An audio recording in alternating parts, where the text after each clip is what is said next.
Tayo nga pala ay naghihinang ng crankcase ng motor mga idol.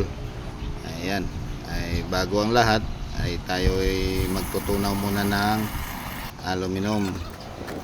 Ayan yung ating tinutunaw din, lagay natin sa angle bar mga idol para matunaw natin. Diyan natin pinapahaba yung aluminum mga idol para may magagamit tayo sa ating hinihinangan. Yan ang ginagamit natin, yung mga sira ng mga aluminum. Ayan.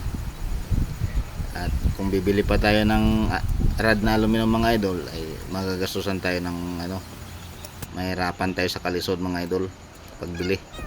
Ayan, yan ang ating hihinangan mga idol, yung basag na yan. Ito nga pala ating bibirahin mga idol. Yan, natigpal pati itong pinaka-starter ng kanyang starter, kick starter. Ito ay hindi ko alam, hindi ako magkano kung ito ay Rossi o Motorstar, papamarias lang yan mga idol.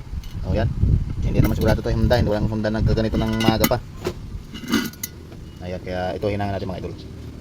Itirahin natin ito, baka matira pa ito ng iba.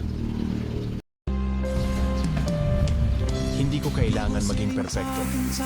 Ang mahalaga ay patuloy akong natututo at lumalago sa bawat karanasan.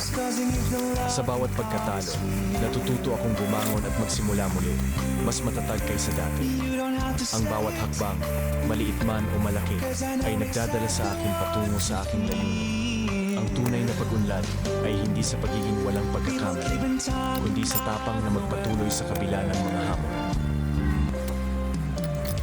Hindi ko kailangan maging perpekto.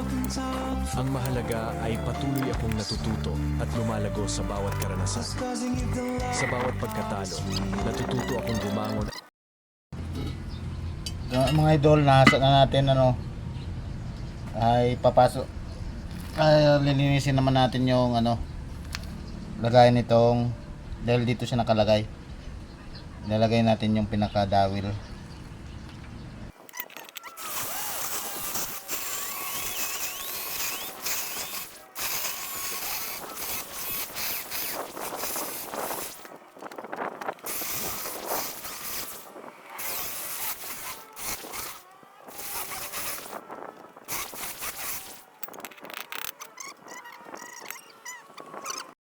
Ayan, okay na mga idol.